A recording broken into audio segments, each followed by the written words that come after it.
Start by telling us what you were doing as the war began and then how you came to join the armed services.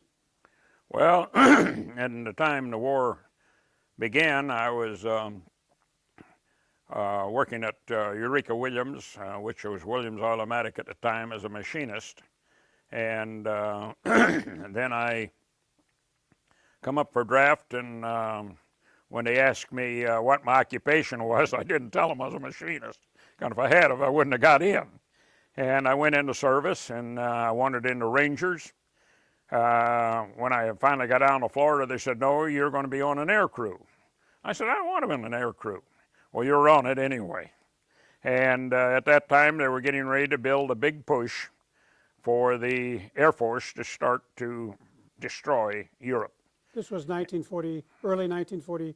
1943. Okay.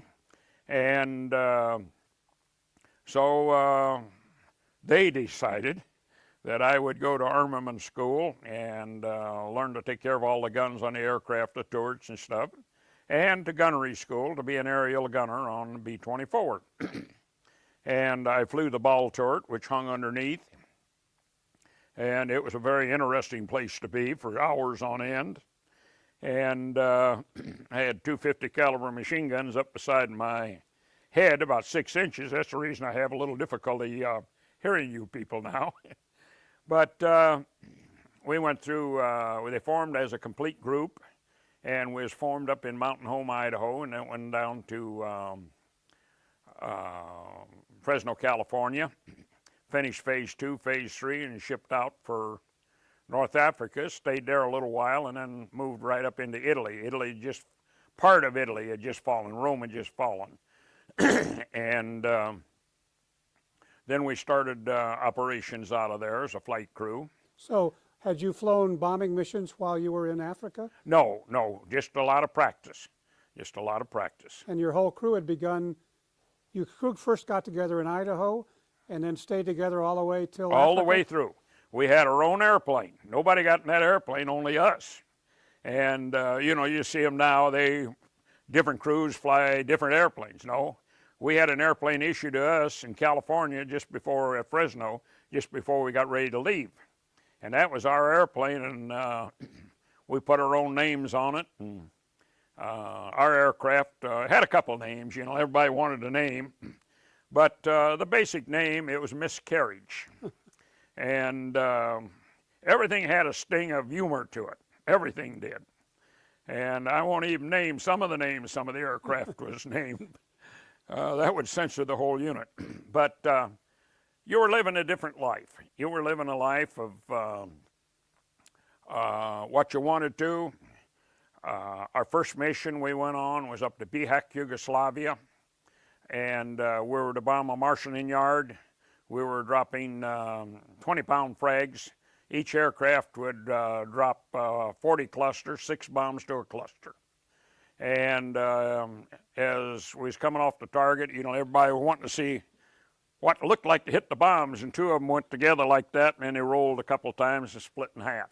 So our very first mission, which was a milk run, we lost 2 B-24s and 20 men. And from then on, it just kept every day, one day after another. Then we'd get in replacements, and that went right up through it. It was, Now, when you were back on the base... What, sir? When you were back on the base between missions, were you living as a crew in the same hut? Or what was the condition there? Well, we had a pyramidal tent, you know, one of those square tents. And 6 enlisted men lived in that. And then down a little ways was officers' tents. But nobody paid any attention. The officers were down at our place. We was up to theirs. And we had a social club. And the social club is not like they show on television, everybody together beating one another in the back and laughing and going on. You'd have 10 men here, 10 men here, 10 men here, and as you'd come in, you'd go like that and go sit down at your table, and you guys would have a moderately drink. You didn't drink heavy. You did not drink heavy because your life depended on the next day or the next day after that. So you'd sit there and you didn't want to know the other crew because they aren't going to be there tomorrow. What do you mean they ain't going to be there tomorrow? Just probably they ain't going to be there, but we're going to be here. So that was the philosophy used to keep your mind straight. They're going to lose them, but we're not. We're going to make it. And we would get briefed, and these were daylight missions? yes, all daylight. And we would get briefed on the target, and enlisted men and officers all together at the same time. And what you was going to expect in line of flak, what you was expecting in fighter attack, and what type of cover were you going to have by our fighters. The only thing we had was P-47s and P-38s. P-51s was practically non-existent at the time we were flying. And the 47s would lay up there about 40,000 feet. And the fighter, they'd come down on top of the fighters, and it was a hell of a fight. And it didn't work quite like they liked to make it out. As you were going in, the fighters, you might see anywhere from 10 to 50 of them out there. Oh, you'd see a lot more around different spots in the sky, because the sky was completely full of aircraft, but they weren't bothering you. They were looking for the first straggler, the first one that started trailing smoke, first one that was starting to fall back. As soon as he fell out, man, they'd wham, they'd have him. They'd come in groups of 5 like that. You'd go down, you'd go down. And maybe they'd get people out of the aircraft, maybe they wouldn't. It was really hard to say. And then, but as long as you stayed in tight formation, fighters didn't like to fool with you, because there was too many 50 caliber machine guns going to fire on them. You never knew who shot down what aircraft. When you figure there's 5 aircraft, and each aircraft's got 8 to 10 guns firing, now who done the shooting? So that can get to be a good war story if you want to push it. And then you would hit the target, and you would go in. We'd generally go in around from 19,000 to 21,000 feet. And the nose gunner, he would holler, "Bomb bay doors open." He would be watching the next group and the next group ahead, and he'd see them bomb bay doors come up, bomb bay doors open. So the bombardier, he'd open our bomb bay doors. And he had how many feet he was going to drop each bomb apart and stuff like that. But he didn't use the sight. We had Norton bomb sights. He never used a Norton bomb sight. We bombed off of the lead aircrafts. And pretty soon they'd say, "Bombs away," and he goes, there they go. And sometimes you hit the target, and sometimes you missed the target. But every time we missed the target, I figured we made some Christians down there anyway. And then we'd turn and make a sharp turn and try to lose altitude very rapidly to get out of the flak area. Kind of when you was going in on target, the only thing you could do was head in on a straight IP. You were at one certain altitude, one certain speed, and that was it. So the flak would be tremendous. And as soon as you dropped, then an evasive action, make a turn, get down.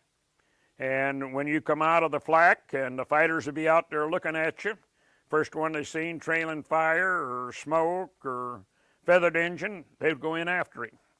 And I can well assure you they'd pretty well get them. And sometimes going in on a mission, you'd develop engine trouble going in, and you'd have to abort the mission and head home. Well, we had the best luck getting down as low as you could get to the ground. I've got some pictures in my album of being up 25 to 30 feet off the ground, and so the fighters couldn't get under you. They couldn't come down on you. The only thing they come in is straight in from the rear or straight in from the front.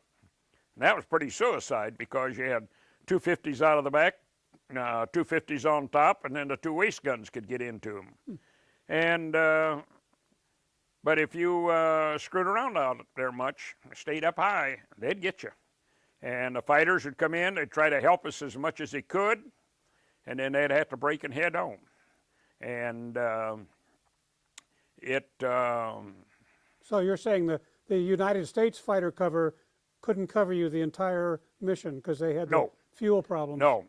In the briefing, they'd say, You'll have 25 P-47s high, and you'll have another 30 P-38s to cover 2 to 3 groups.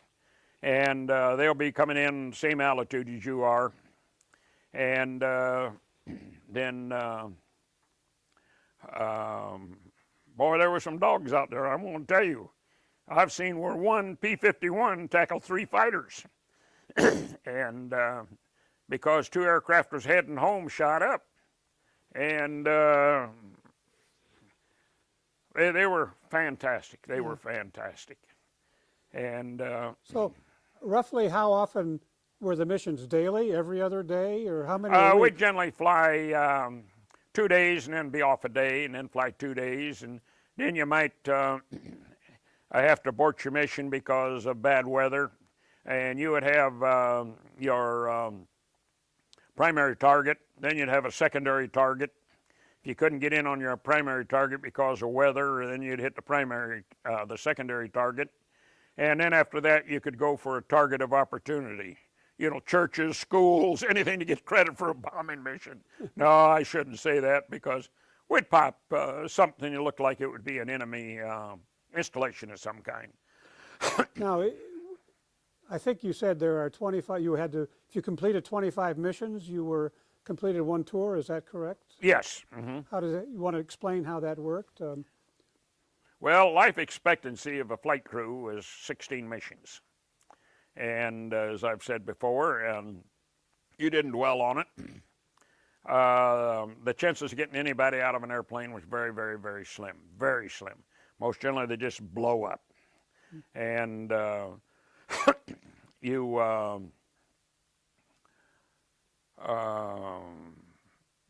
if you completed 25 missions, then were you sent back to the States, or how did then that you'd work? come back to the States. We got to 23 missions. We got shot down on our 23rd mission. So we went clear by the 16. And we were feeling real good, kind of 2 more missions and we got her made. And didn't work out quite that way. Well, why don't you talk, are you ready to talk about that 23rd mission? Would that be Well, appropriate? the mission we went down on was, to be a pretty good mission, was going to be bombing up near Nice, France. Was going into a Ju-88 air drone up there. They were giving the shipping a lot of trouble with Ju-88s. And we'd been up there a couple of days earlier, and flak wasn't bad. Nothing was too bad. So we thought, boy, we got another good one coming this time. Well, nose gunner spotted flak, and he said, looks like there's about 6, maybe 8 guns. Next thing, that airplane started shaking and shimmying, and fire flew out off the one wing. What we found out later, from the last time I was up there, they put in radar controlled guns. And number 4 engine caught fire. It blew the tip of the wing off, and there was a 75-gallon fuel tank in the end of the wing. So it was struggling gas back, and it hit the tail. And we actually lost 1 complete tail off of B-24. And there was some big rocks, and it drugged me, and I had a little trouble getting out of the chute. Stung you pretty good, I can tell you that. And while I was hanging up there, I kept looking at my leg, and I could see blood coming over my boot. And, you know, I could imagine hysterically that I'd lost part of my leg or something. Well, I didn't. And so I got down there, and I took a shot of morphine and put a couple of Colorized bandages on my leg, and it wasn't really that bad, but in my hip, there was a piece of steel about like that in my hip, and I could feel it. So you look, and when you go down, you have so little things in life. I have a .45 automatic. I got the big first aid kit. I got the escape kit with the silk maps that you've seen in my folder. And got a big knife, leather jacket, that's it. So you start looking around and, well, what kind of salvage? And I cut some nylon out of my parachute to make kind of a cover to cover up with, and some shroud line. And I'd taken my morphine, and I started out, and then I had to take more for morphine. I had about 15 syringes of morphine. and I took them all within 3 days. And I was going into a little village of La Sasa and give myself up. I was still in uniform. I had done no acts of violence or anything like that. I was carrying a gun. And I was spooky as a $3 bill. And some old gal with a little kid grabbed me and pushed me back into the undergrowth. And I thought, what in the hell is that? And I laid there, and I don't know, 5, 10, 15 minutes, and pretty soon a German German patrol goes by. And holy God. So I'm still laying there, and then two of the most beautiful French girls come out, got me up, got my arms around them. Of course, I seen them 48 years later, and they weren't that beautiful then. But anyway, at that time, I thought they was beautiful. And they took me up into La Sasa, and Pommier, he was an underground agent. Well, they tried to speak English, and hello. Well, you speak English? Hello. It's a little trying, and when you're spooked up, when you're spooked on top of it, scared to death.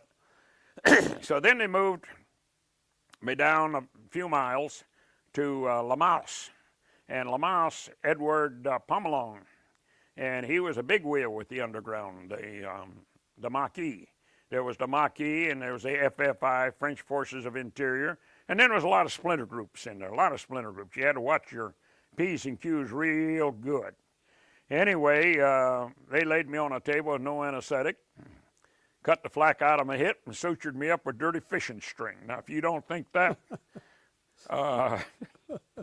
didn't make an ordeal, well, then, and I have pictures of him, they took me out to the edge of town, about where she'd shoved me, and sometime later in the evening, time is, you cannot tie anything to time when you're doped up.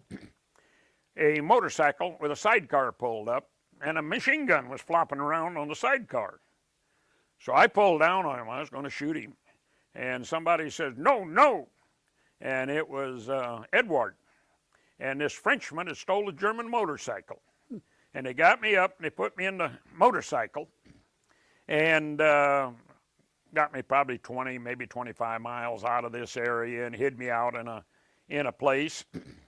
And from then on, that's just the way she kept afloating.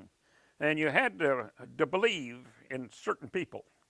And certain people you could not trust. You could not trust them. If I might ask you, before you start talking further about the work, what happened to the remainder of your crew? Did you find out later? Yeah. One was taken PW immediately. The other one broke both legs. And then they got picked up shortly thereafter. And Benny Nord, he's out of Union City, Tennessee. I was with him 2.5 months later, and we traveled some together in Harold Steele. And I said, we was up in a little further north in France, and I said, let's get out of here, Ben. I said, it ain't right. He said, we'll leave tomorrow. I said, no, I'm leaving now. I said, it ain't right. There's something wrong. And I said, you know where I'm probably going to be. Well, Benny stayed.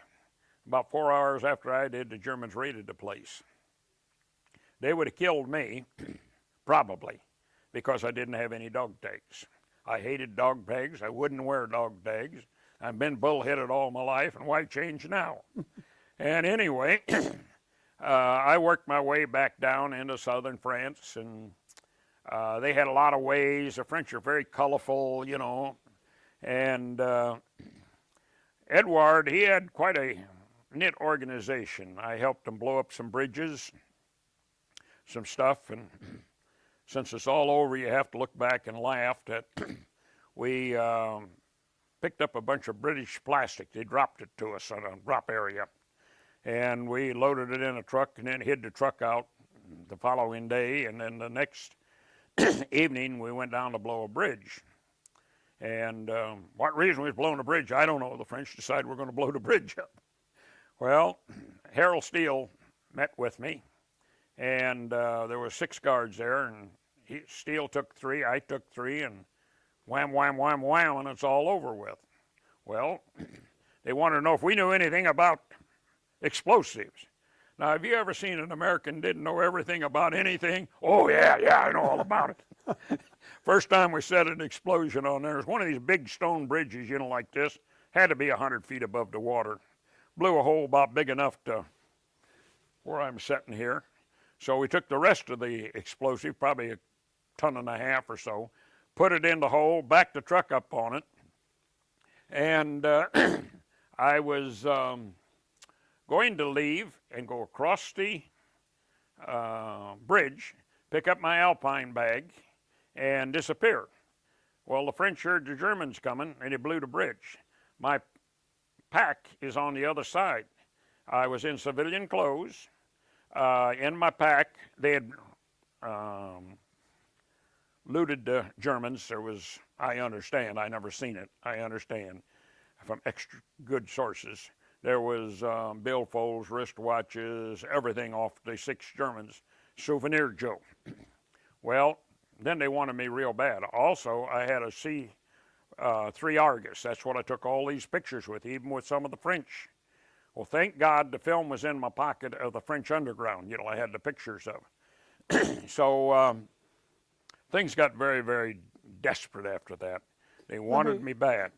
I'm afraid I got you ahead of yourself, but when the bag that was across the river was discovered by the Germans then? Because, yes. Yeah.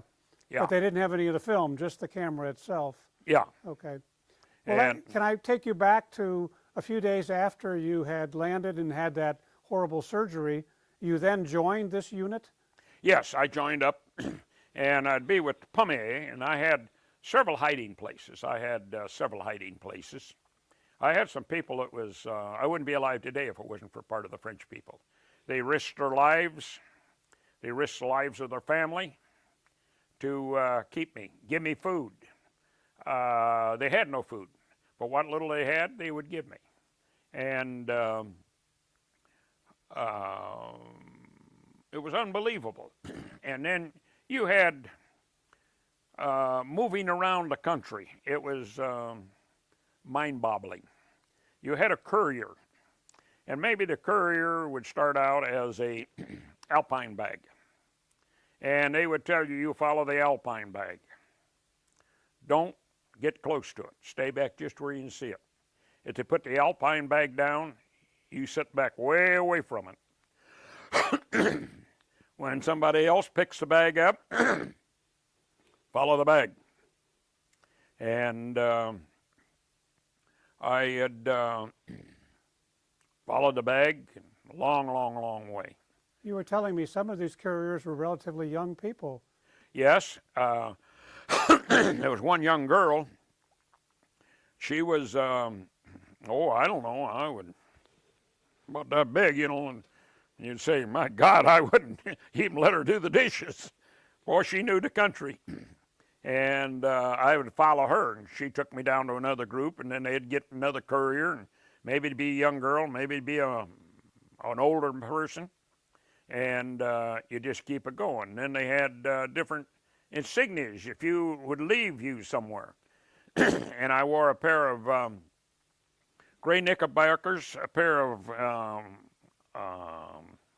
hobnail boots, black wool shirt, and a spoot coat like this, only it was blue. Well, I don't know if I can do it correctly anymore, but the idea was you would kind of go like that. And you would stand there like this. That was the insignia that you were the man that is in the courier in to pick up. So they would come by and bump you, and you would follow. And sometimes it was mind-boggling, the things that all went on. And it was well organized. We had radio contact, and I think they were in radio contact with Algiers. We would string wire antennas up in the trees, and some of the French would deep, deep, deep, deep, and And there was a lot of attempts to get me out of it, a lot of attempts. On one of them, they come up with a hair scheme idea that there's a submarine going to come into the bay. And a submarine would pick me up. Well, I wasn't really not overly enthusiastic about getting on a submarine. I said, I got out of one airplane, but now I'm going to get in a submarine, which you're never going to come up on. Anyway, they put me in a little wood boat, and they had a bunch of fishing nets. So they had me get underneath the fishing nets. They covered me all up. And they're rowing around out there in the bay looking for this submarine. And there's German patrol boats shining spotlights all over.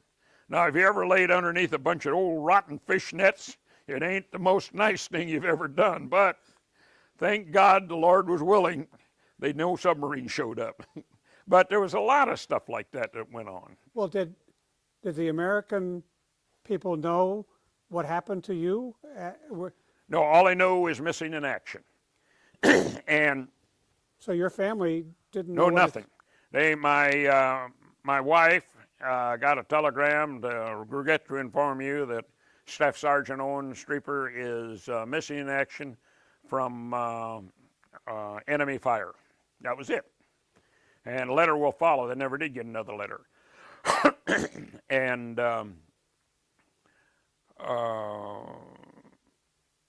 the place I stayed a lot, I've got a picture of the house, and I stayed, I would say a mile and a half out there in a little old stone house.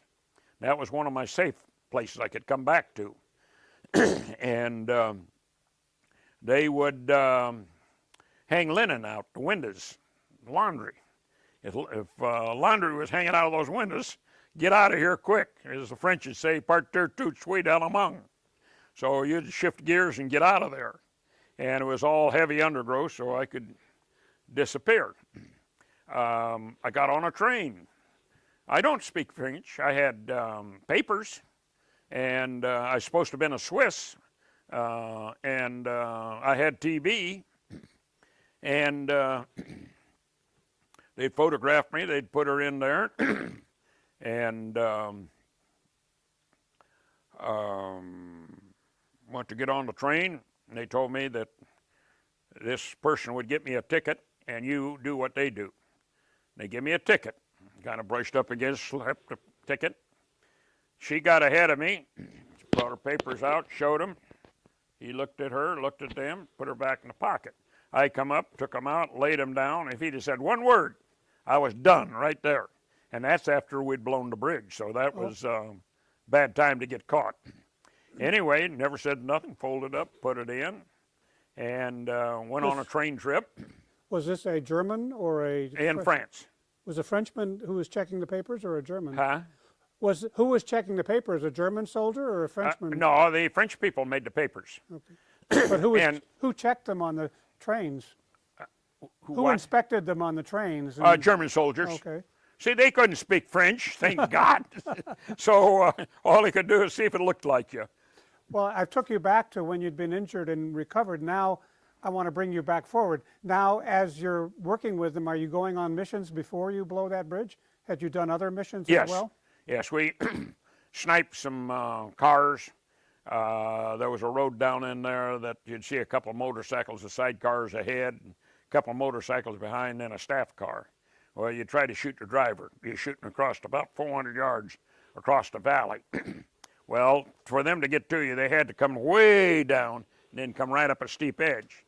So 2 or 3 of you would fire all at the same time, then you wouldn't move. Just lay there. It was in the undergrowth, and then you start backing out and then disappear. We blew up some odds and ends of stuff. And they had some things that went on I didn't like. Did you ever see a French girl bald-headed as I am? Boy, there ain't no sex appeal to them at all. Well, they would catch a French girl fraternizing with the Germans, and they'd shave her head and beat her up. Sometimes they'd even shoot them. Well, I couldn't go that route. that what the hell, she wasn't doing anything, getting a little food for her family or something like that, and that was kind of the least of my worries. Now, I did have a bad situation, and Edward brought this guy in to see me, and he had a way to get me out. Going to get you out. And he spoke good English. And he had to have my picture. Going to give me new papers. So he took my picture, and he'd be back in a few days with my new papers. Well, in the meantime, we found out he was a German collaborator. He wasn't trying to get me out. What he was doing, he was getting paid to get me where the Germans could get me. Kind of, if I could stay deep into FFI and Mach-E territory, I had pretty good protection. And so he showed back up, and Edward told me, he said he's a collaborator. So he knocked on the door, and I was standing inside with the .45 automatic. I said, come in. As he opened the door, and wham, right straight in the face. That is how cheap life is. When you're in that situation, life is cheap.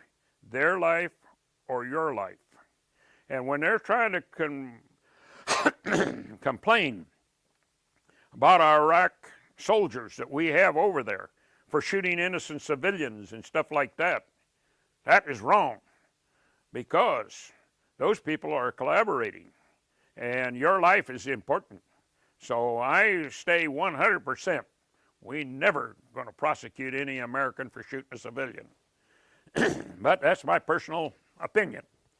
And it went on, and they finally invaded northern France, and then they invaded southern France, and I made my way back and come out down around Puget, and got taken prisoner by the Americans.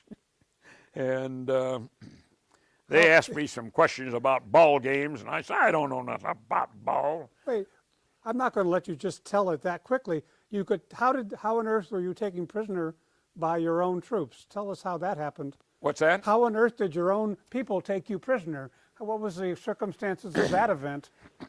Just like that. I come in. How were you dressed? Or knickerbockers, black shirt, who did they beret on. Who did they think you were? And Lord knows, I was carrying a schmizer hanging down out from underneath my coat. And now, did you know they were? Yeah, well, they were in American uniforms. They was. So and, you basically came to them and said, "Here I am," or? Yeah, they just challenged me and basically took me prisoner.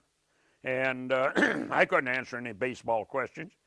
To one of them said, hell, if he can cuss like that, he has to be an American. And so I told them I extended the story, and they said, take off. If you've been back in there for 3 months, you sure ought to get along here all right. And walking down the street, looking around, and you know what, boy, this is nice to be free. I seen a Jeep go by, and they had some officers in it. So I jumped in the Jeep, and I thought they were going to shoot me. And it was ATC, Air Transport Command. Oh.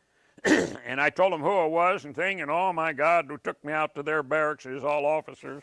And I had to sleep in a major's bed or cot that night. And next day, they got me on a flight to Italy. And the whole thing is just one episode after the next, after the next, after the next.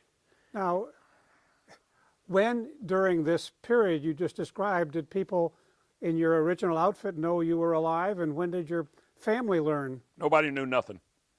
I got into Naples, and being an extreme hothead, I couldn't fly into Bari. That's where I wanted to go, into the headquarters, till the next day.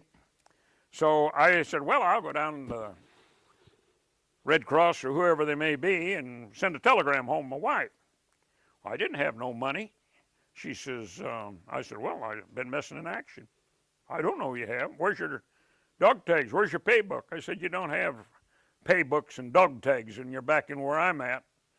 And one thing led to another, and I guess I got pretty hostile. And I heard some woman behind me turn around, and it was a captain, it was a nurse. And she said, "What's your problem?" And I said, "I just been 3 months behind enemy lines, and these dirty won't let them send a telegram for me." She said, "Send a telegram. I pay for it." So I sent my wife a telegram. Now, the telegram you coded. You could have a bic, and read down and said number 16, happy birthday, number 32, love and kisses. And so I picked out 4 or 5, and I got a copy of it in my book. And my wife got it on her birthday. She's working at State Farm, Bloomington. And I come to my folks' house, and they called her and said, "We got a telegram, and it's for you, and we think it's from Obie." She said, "Well, open it, open it." So they said, birthday greetings, love and kisses, all well. And she just went spastic. Well, that lasted on a couple days, and they got a hold of the other mothers, and nobody heard anything.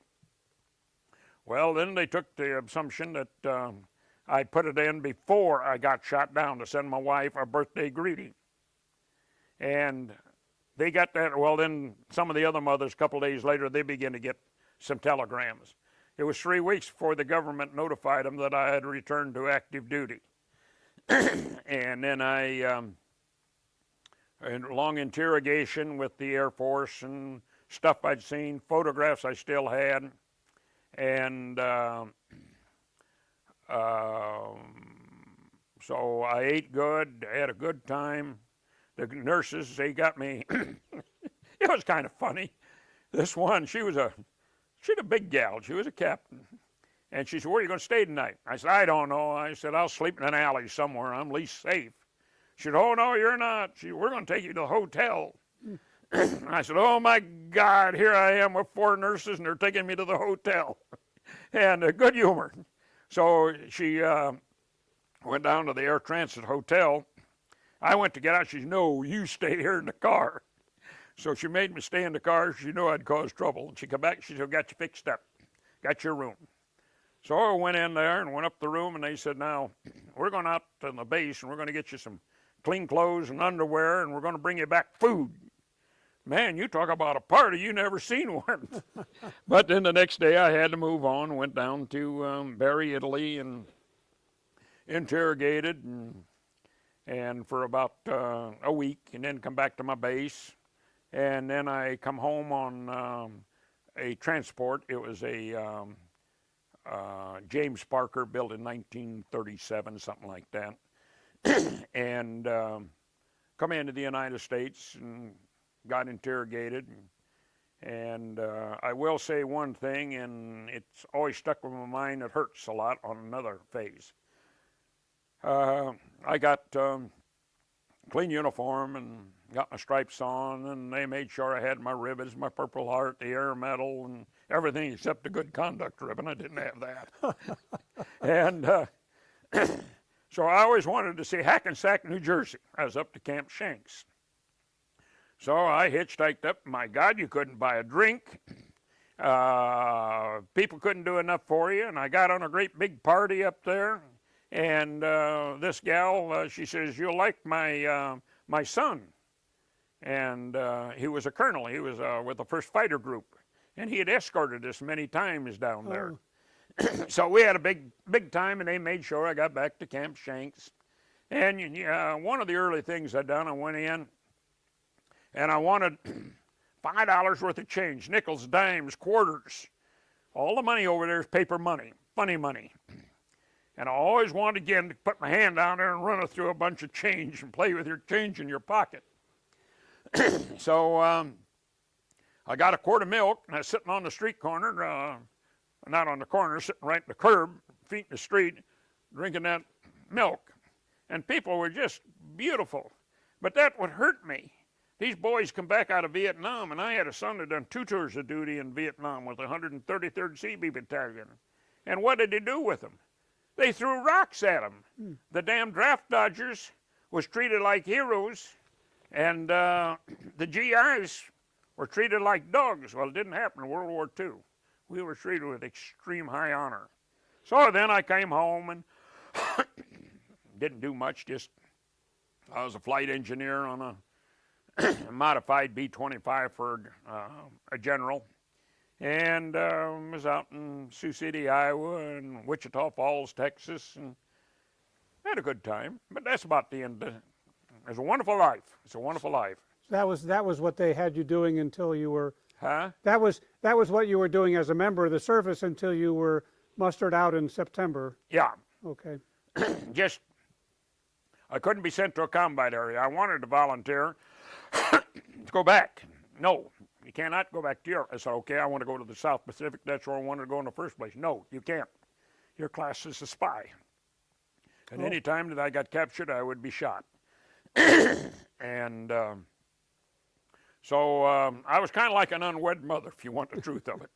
That nobody really particularly wanted to get too close to me. And I had a lot of fun. Well, I'd like to see if there are any other stories you'd like to tell about the time you were with the Maquis behind lines.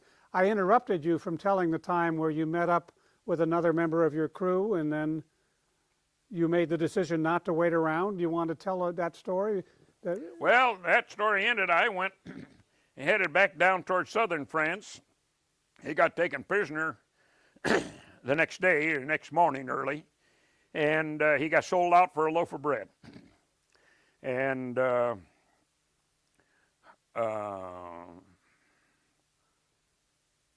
he spent a couple of years in prisoner of war camp. He was on that death march, where it marched him from, Clearcross up into Germany. And Benny's still alive. He's down in Memphis, Tennessee. In fact, I'm going to stop by and see him end of the month, visit with him a little bit. Now, how many of so that's another member of your crew. So the other 8 people, Dead. How many of them survived the war? They come out of the war. They did. How many were prisoners? But they all died off early. Yeah. How many were prisoners of war then? 4. And some of them laid back and done nothing. They got in different localities, but they were protected by the local by people? the different local people. And now, how typical was your experience as a crew compared to other crews that had been shot down? Were you the exception, or were there other cases like that? No, they depend on where you went down at.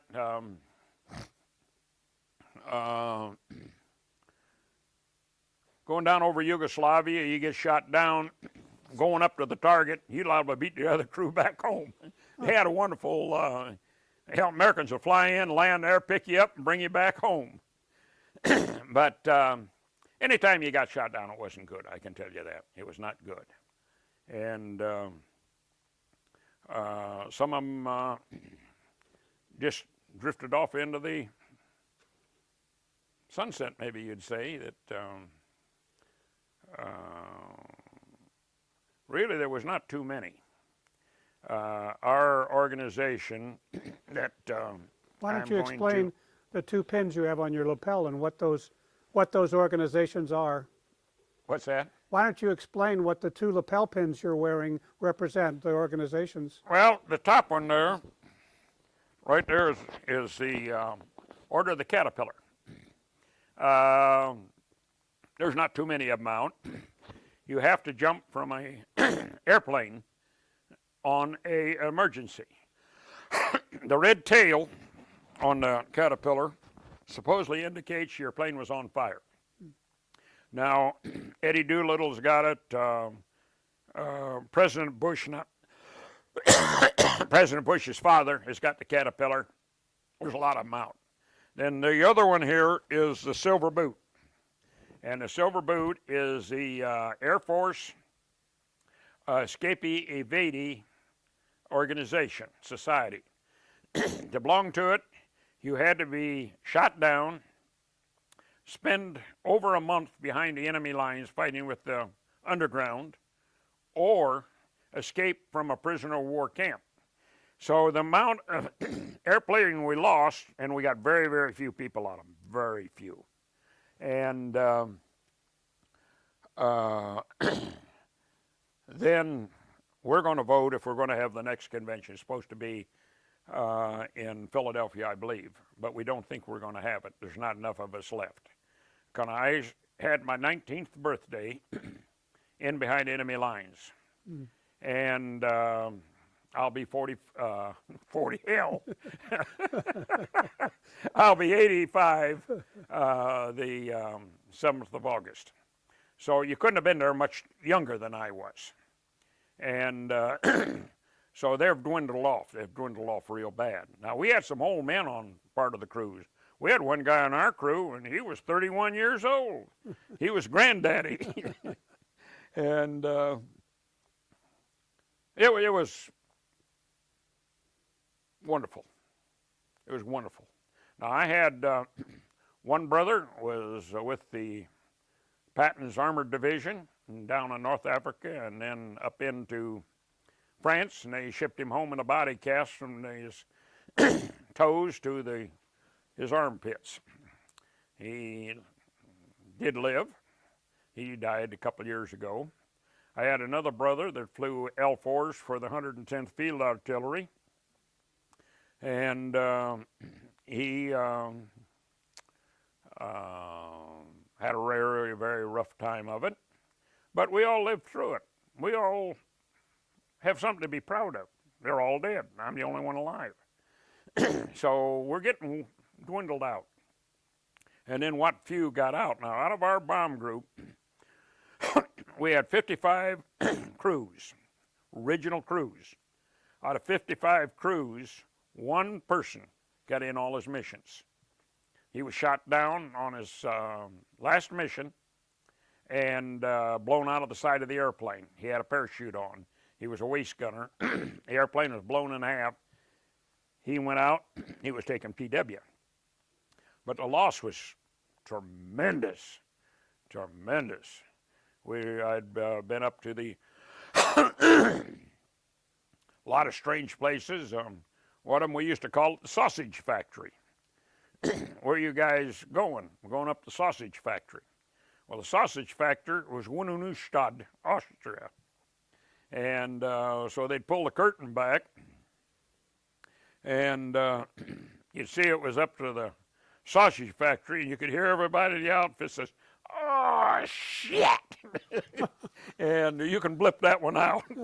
But that was the saying that went on. And I was up to